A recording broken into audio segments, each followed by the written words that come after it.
Magandang umaga po sa inyong lahat, mga kapatid ko kay Kristo. Ang biyaya at kapayapaan niya ay sumainyong lahat na mga tapat na sumusunod sa kanyang salita. Napakabilis ng panahon po dahil nasa dulo na tayo ng Enero. A few more days ay New Year na naman ng mga Chinese. Puri ng Diyos, kinikilala po ng ating bansa ang Bible Sunday today. Every last Sunday of January po ito ginagawa. Kaya tandaan natin. The last week of January is Bible Week. Sabi ni R.C. Sproul, I think the greatest weakness in the church today is that almost no one believes that God invests His power in the Bible. Everyone is looking for power in a program, in a technique, in anything and everything except where God has placed in His Word. Nabasa ko sa isang post ang sabi, mabuti pa ang taong hinahangaan, may standing ovation. Ang salita ng Diyos, wala nang standing ovation, wala pang reaction. Minsan, malalaman mo sa isang tao ang kanyang pagkatao sa pamamagitan ng pagpapakita niya ng reaction sa mga klase ng post. Kagaya ng alokohan, mga limpak-limpak na pera, mga hugot at patama. Alam niyo na, pag nag-react sila dito. May hawak po ba kayong Biblia? Sa inyong kinaupuan? Sa inyong kinalalagyan? Hindi lang po ito dinadala, ito rin po ay binabasa. At kailangan din pag-aralan at isa katuparan. Ngayon, itong Good News Bible ang aking binabasa ngayon for 2021. At lagi kong nakikita si Mother Tessie or si Sister Tessie ko sa bookmark na lamang sapagkat siya ngayon ay nasa piling na ng ating Panginoon. Sabi ni Charles Spurgeon, backsliding begins with dusty Bibles. Pakinggan niyo po ito. Nagsisimula ang pagkabulok ng ating pagtuo kapag ang Biblia ay maalikabok. Ulitin ko, nagsisimula ang ating pagkabulok ng ating pagtuo kapag ang ating Biblia ay maalikabok. Nakalulungkot lang. Ang dami pong Bible dito sa church na iniwan at hindi na binalikan ng mga may-ari. Palibasa, hindi nila ito binayaran, kaya hindi na rin nila hinayangan.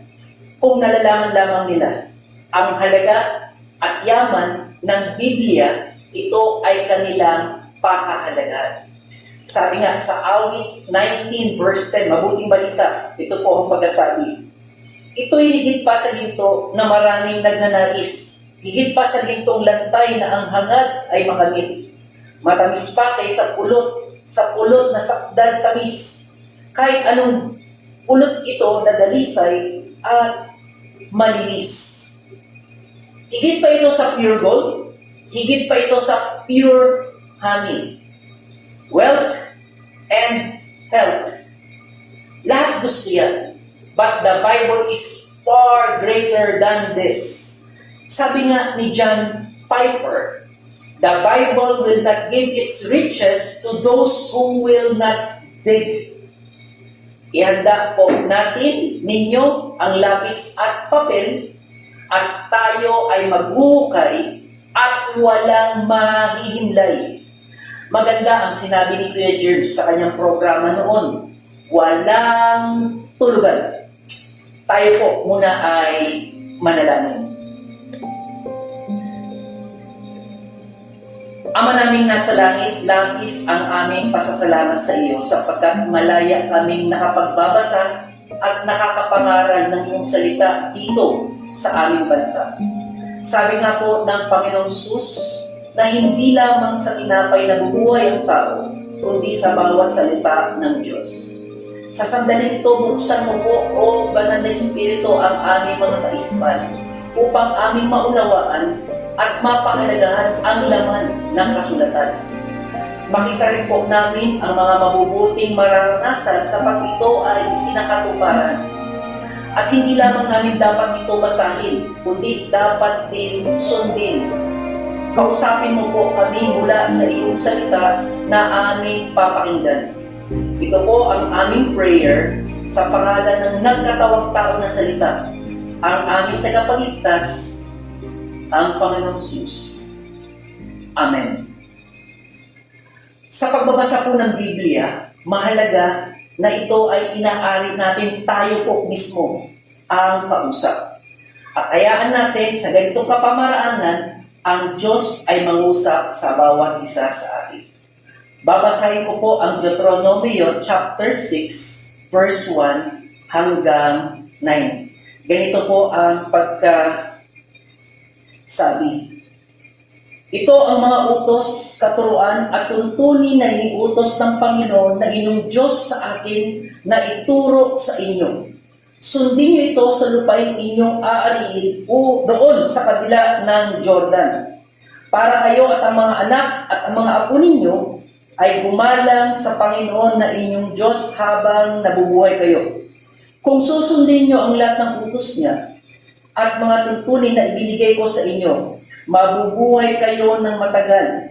Makinig kayo, o mamamayan ng Israel, at sundin ninyo ang kanyang mga utos para maging mabuti ang inyong kalagayan at upang lalo kayong dumami sa maganda at masaganang lupain ayon sa ipinangako ng Panginoon. Ang Diyos ang inyong mga ninuno. Makinig kayo, o mga mamamayan ng Israel. Ang Panginoon ng ating Diyos ay isang Panginoon lamang. Mahalin ninyo ang Panginoon na inyong Diyos ng buong puso, ng buong kaluluwa, at ng buong lakas. Huwag ninyong kalilimutan ang mga utos na ito na ibinigay ko sa inyo ngayon. Ituro ninyo ito sa inyong mga anak. Pag-usapan ninyo kapag kayo'y nasa inyong mga bahay, at kapag naglalakad, kapag nakahiga, at kapag babangon kayo. Itali ninyo ang mga ito sa inyong mga braso o ilagay sa inyong mga noo bilang paalaala sa inyo. Isulat ninyo ito sa mga hamban ng inyong bahay at sa bukana ng pintuan ng inyong mga lungsod. Pagpalain tayo ng Diyos sa pagbasa natin ng kanyang salita. Bakit kailangan ang isip para maipakita na love ang Lord pati ang Word? Sabi nga ni R.C. Sproul, you can't love Jesus and not love His Word.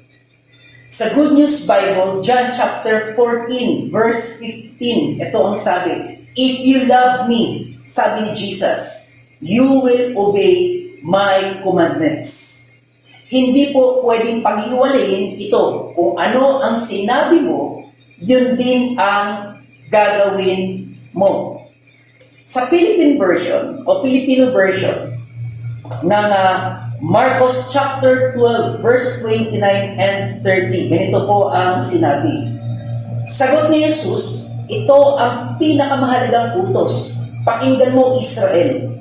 Ang Panginoong Diyos natin ang siyang nag-iisang Panginoon. Mahalin mo ang Panginoon mong Diyos ng buong puso, buong kaluluwa, buong isip mo, at buong lakas mo.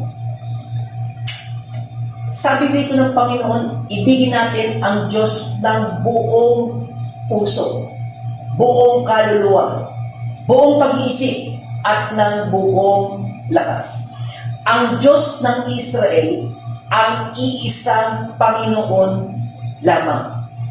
Kung mamahalin mo ba ng buo, 100% ang Lord, may mamamahal ka pa bang iba? Di po ba wala? Sabi nga ni D.L. Moody, whatever you love more than God is your idol. Tandaan natin, tinawag po tayo o pinalapit ng Diyos, kaya nanalig tayo kay Jesucristo. Tayo po, sa totoo lang, ay mga makasalanan. Walang isa man sa atin ang karapat-dapat lumapit sa Diyos. Subalit sa kanyang kahabagan, sa kanyang malaking pag-ibig sa atin, Tinulot niya na maging kapalit natin sa ating mga kasalanan ang kanyang bugtong na anak na walang kapintasan o kasalanan.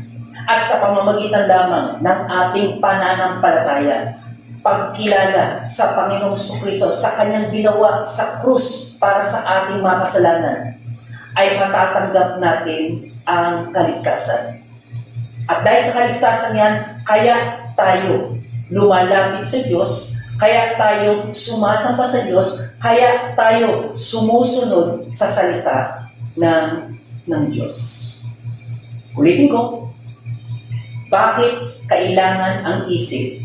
Para maipakita na love nga ang Lord, pati ang kanyang word. Pakinggan po ninyo ang unang pagpapakita na love nga ang Lord, pati ang word. Ang sabi rito, itanim sa puso ang salita ng Diyos mula sa talatang 6. Dito po ang pagkasabi, huwag ninyong kakalimutan ang mga utos na ito na ibinigay ko sa inyo ngayon. Sabi rito, kung gusto nyo na dapat itanim, ang dapat itanim sa ating puso ay hindi po ang galit, kundi ang salita ng Diyos. Dahil ang galit, kapag ito ay tumubo at nagbunga, magsisiman, huli na. Tandaan natin, hindi dapat kalimutan ang isang mahalaga.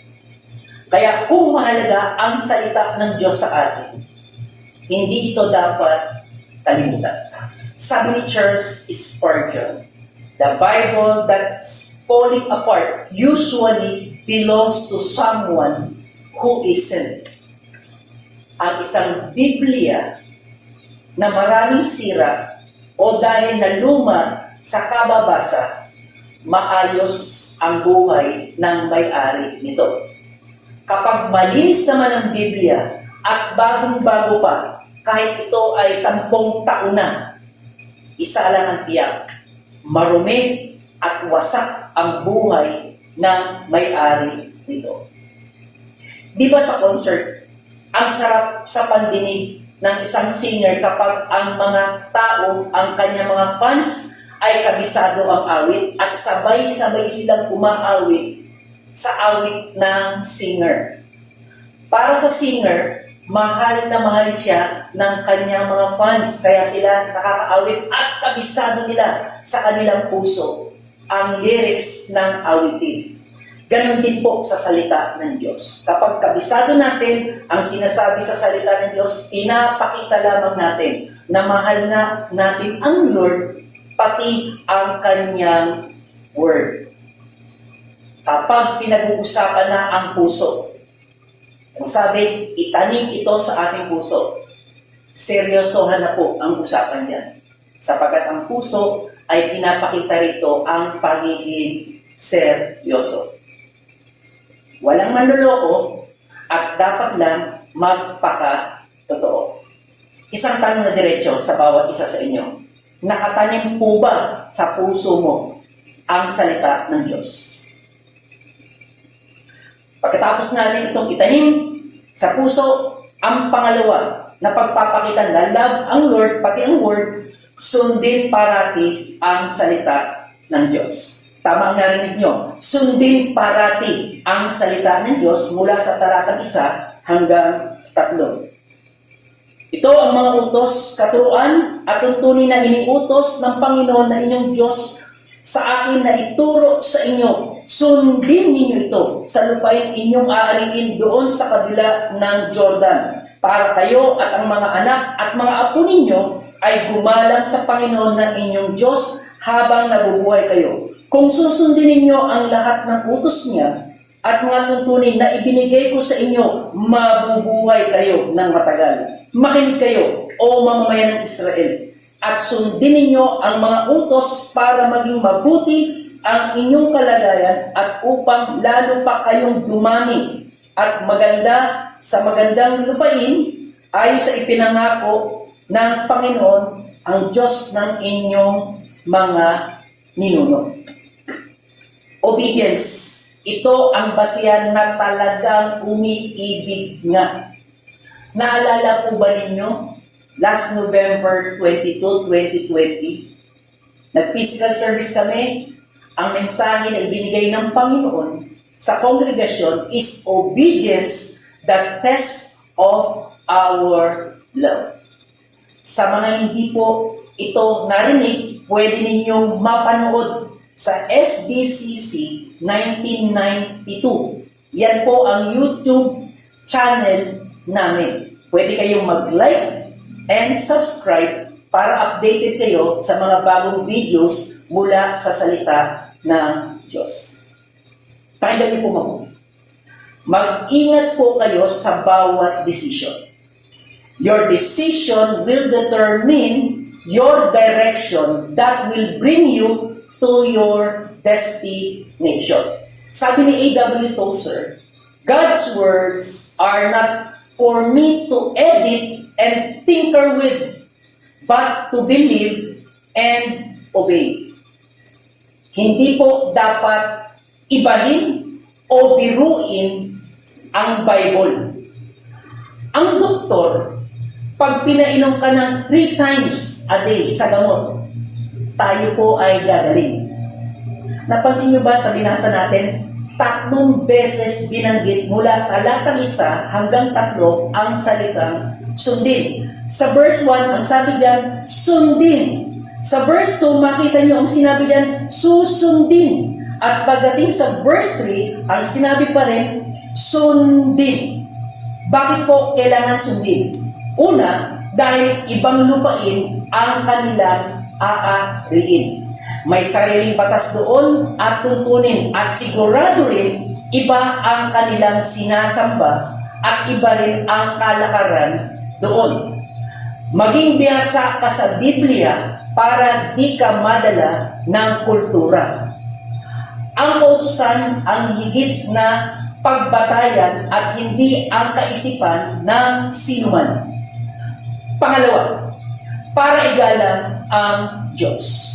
Mula sa magulang hanggang sa mga anak, sino ba ang natatakot na gumagalang sa Diyos? Di ba ang mga sumusunod sa kautusan niya? Kaya kung itinanim mo na sa puso at sinusunod ito, may takot ka nga sa Diyos. O iginagalang mo ang Panginoon. At ang pangatlo, para iparanas ang maayos na buhay. Ito yung mahabang buhay, mabuting buhay, at madaming lahi. Mas bagay kasi kung mahaba na ang buhay, masarap pa ang buhay. Kaysa kabaliktaran, mahaba ang buhay, ang hirap naman ang buhay. O kaya, ang sarap ng buhay, ang ikli naman ng buhay. Kaya mas maganda, mahaba na ang buhay, masarap pa ang buhay. Pakinggan niyo po ito. Hindi ka magsasawa sa iyong ginagawa kapag alam mo na ito ay may gantimpala. Ulitin ko, hindi ka magsasawa sa iyong ginagawa kapag alam mo na ito ay may gantimpala. Isang klase ng pangako kailangan na may katuparan para makamit ito. Kailangan tuparin itong pangako at sundin para makamit ang sinasabi sa pangako. Kagaya ng ating binasa, sundin natin, makakamit natin ang lahat ng pangako na sinabi rito ng Panginoon. Sabi nga ni John MacArthur, effective Bible study is built on 3 questions. Number 1, what does the Bible say? And that is observation. Number 2, what does it mean? Ibig sabihin niyan, interpretation. At pangatlo, how does it apply to my life? And that is application.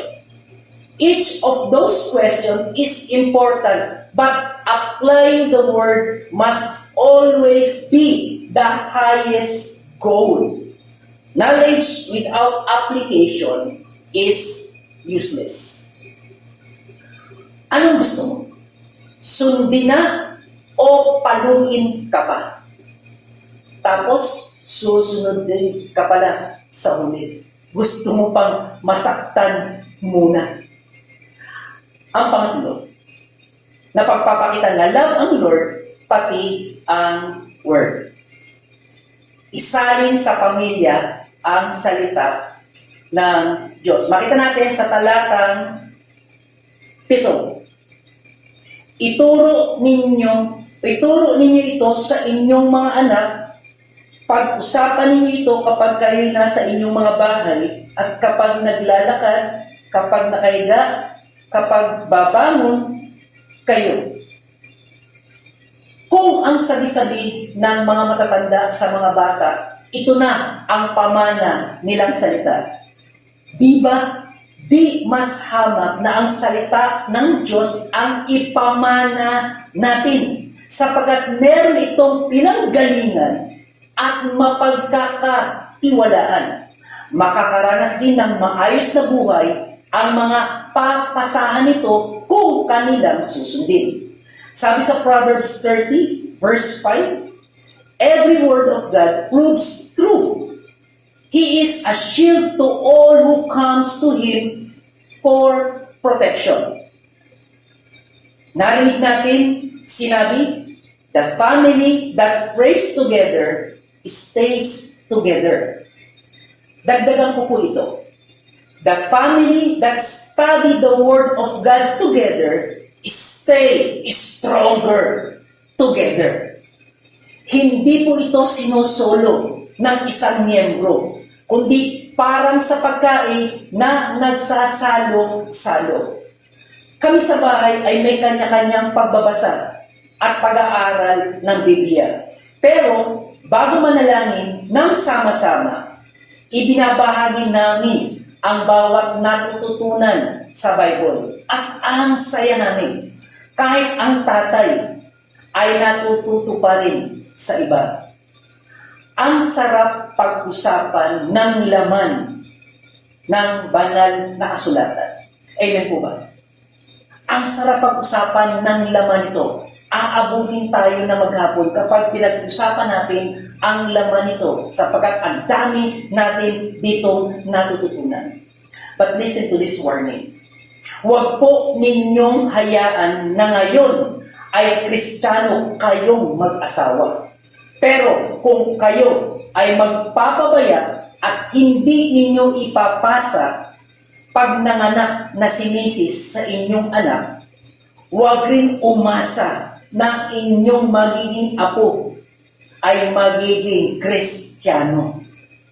Hindi dapat mangyari na nagsimula ang pamilya sa tama at sa huli ay naging mali.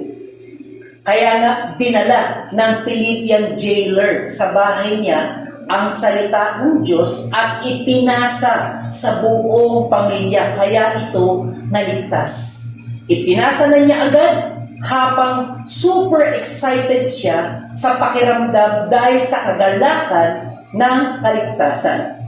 Hindi na nga nila ipinagpabukas ang tubig bautismo. Di po ba nakita natin sa pangangaral nung nakaraan? Sabi pa nga sa kwento, masayang-masaya ang buong pamilya ng jailer sapagkat natuto silang sumampalataya sa Panginoon dahil ipinasa ito ng tatay sa buong pamilya.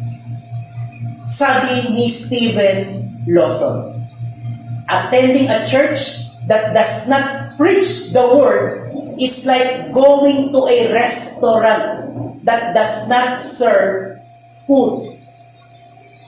Kung sa tingin ninyo, iba na ang itinuturo at puro na lang kuro-kuro, mabuti pang lumipat na lang kayo kaysa kayo ay naloloko. Biblia ang pagbasihan ng salita ng Panginoon. Kung ang Biblia ay hindi ipapasa sa pamilya at iglesia, ano na kaya ang mangyayari sa kanila? At ang pang-apat, panatilihin sa paningin ang salita ng Panginoon. Mula talatang 8 hanggang 9. Itali ninyo ito sa inyong mga braso o ilagay sa inyong mga noo bilang paalala sa inyo. Isulat ninyo ito sa mga hamba ng inyong bahay at sa bukana ng pintuan ng inyong mga lungsod. Ang sabi ng tindahan, kalimutan na ang lahat, huwag lang ang utang. Ang sabi naman ng kasulatan, huwag itong aalisin sa paningin. Parang isang taong umiibig na ayaw ialis ang kanyang paningin sa kanyang iniibig. Ang daming salmo ang nalikha dahil sa pag-ibig sa salita. Araw-araw, ang dami po nating binubuksan. Ilaw, pintuan, kalan, bintana, cellphone, TV, ref, at marami pang iba. Pero, ang banal na kasulatan ay nakakalimutan buksan. Dapat din pong buksan ang banal na kasulatan o ang salita ng Diyos. At hindi lang dapat alam, kundi naisa sa katuparan. The Bible was not given to inform us, but to transform us according to God's plan. Ibinigay po ito para tayo ay magbago at hindi maging sira-ulo. Nung sinabi na itali sa nakikita, ilagay sa nakikita, at isulat sa nakikita, sapagkat ito ay mahalaga. Madalas itong sabihin sa akin ng aking mga magulang noong bata pa ako. Dahil inaabala ko sila sa kanilang ginagawa kapag meron akong nawawala na gamit dahil hindi ko matandaan kung saan ko ito nailagay. Kung meron man suot kayong relo sa inyong braso, alam na ninyo ang oras. Alas 10:50. So, 10 minutes to 11 at meron pang oras para tayo ay mananghalian. Hindi ka na magtatanong sa iba kung anong oras na dahil meron ka mismong relo. Kung sinasabi ng magulang mo o ng amo mo ang oras ng trabaho at inilagay mo ito sa ulo mo, magagawa mo ito at matutupad mo ito. Sabi ni Paul Washer, "O young person, you want to wear the Christian t-shirt and to sing the Christian music and hang around with Christian friends. But how many of you will wear out a Bible and say, I must know this else I die?" Hindi forma ang kailangan dito, kundi nadama itong kapangyarihan ng salita ng buhay sa inyo. Sabi nga ni H.B. Charles, I think Bible exposition is an acquired taste. People don't have patience for it because they never heard it. Once they got it and get a taste for it, they don't want anything else. Ito pong ginawa ko sa inyo na pagpapahayag, ang tawag dito is expository preaching. Mula nang matutunan ko ito, hindi na po ako umalis sa estilo nito. Mula sa bawat talata ay ipinapakita ang nais ng Diyos na magawa. At para sa aking konklusyon, kung gusto mong tumibay, itong Biblia ay parang bakal na sa iyo ay magpapatibay. At para rin karne na sa iyo ay magpapalakas. Spiritual maturity isn't about how much we know. It's about how much we obey. Ang hirap makinig sa nagsasalita patungkol sa Bible kung hindi mo ito alam o binabasa. Dahil pwede kang madaya ng nagsasalita. Hindi katulad ng mga taga-Berea, habang nakikinig sila, hawak din nila ang Biblia. At ikinukumpara nila ang kanilang napakinggan sa kasulatan. Makikita natin ito sa Acts chapter 17 verse 10 hanggang 12. Maililigaw tayo ng ibang turo kapag wala ito sa isip. Dahil dito, tayo ay mapapahamak, maghihirap, mababalisa, matatakot, at malito. Huwag nating hayaan na hindi natin alam ang laman ng kasulatan bago pa dumating ang kamatayan. Sapagkat itong Bible, B-I-B-L-E, Basic Instruction Before Leaving Earth. Kapag tayo ay inabutan ng kamatayan at hindi natin nabuksan ang banal na kasulatan, hindi natin nalaman ang laman na sinasabi dito ng kaligtasan, saan tayo pupunta? Itong Biblia ang magiging mapa na magtuturo sa atin ng daan ng kaligtasan patungo sa langit. Kaya napakahalaga na naalam natin ang sinasabi ng Biblia. At para ito sa aplikasyon, kailangan ilagay sa isip. Itanim sa puso ang salita ng Diyos. Sundin parati ang salita ng Diyos. Isalin sa pamilya ang salita ng Diyos. Panatilihin sa paningin ang salita ng Diyos. Isip. I-S-I-P. Hindi po mapapasa atin ang mga mabubuting bagay kung hindi natin susundin ang salita ng buhay. Huwag ninyong isipin na makukuha ito sa just type amen. Hindi ito nakukuha sa pa-amen, amen. At magkakaroon ka ng maraming pera. Naku po, patawarin kayo ng Diyos kapag ginagawa ito. Tapos i-share nyo pa ulit sa inyong account para makita ng ibang tao. Naku, kahabagan kayo ng Diyos. Hindi ito ang nais niya. Ang nais niya, itong salita, basahin natin, unawain natin, sundin natin, mahalin natin para masabing mahal nga natin ang Panginoon. At sa uli, sabi ni Corky Calhoun, I am convinced reading the scripture without living it is a waste of time. It's just information without application. Kung gusto mong mabuhay, mahalin mo ang Diyos na buhay at ang salita ng buhay.